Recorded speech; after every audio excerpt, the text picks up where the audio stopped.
एक रात जंगल में एक चालाक लोमड़ी आसमान को देख रही थी। उसे खुद पर बड़ा नाज था कि वह जंगल में सबसे ज्यादा होशियार है। तभी उसने एक टूटता हुआ तारा देखा।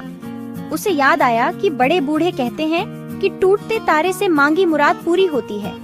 उसने झट से अपनी आंखें बंद की और इच्छा मांगी, हे टूटते तारे, मुझे इस दुनिया की सबसे चतुर जीव बना दो ताकि कोई मुझे कभी हरा न सके।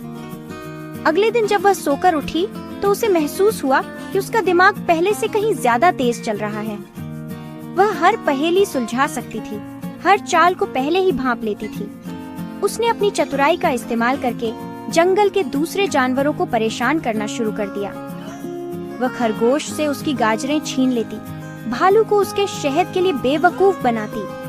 जल्द ही जंगल में सब उससे डरने लगे। कोई उससे बात नहीं करता, कोई उसके साथ खेलता नहीं। वह सबसे चतुर तो बन गई थी, लेकिन बिल्कुल अकेली रह गई थी। एक शाम जब वह नदी किनारे उदास बैठी थी, उसे अपनी परछाई में एक अकेली और दुखी लोमड़ी नजर आई। उसे एहसास हुआ कि चतुराई का मतलब दूसरों को नीचा दिखाना नहीं होता। असली समझदारी तो ईमानदारी, दया और अपनी बुद्धि का सही इस्तेमाल करने में है। उस दिन उसने अपनी चतुराई का इस्तेमाल जंगल के जानवरों की मदद करने के लिए किया और जल्द ही सब उसके दोस्त बन गए। उसने सीखा कि ज्ञान का असली सुख उसे बांटने में है, दिखाने में नहीं।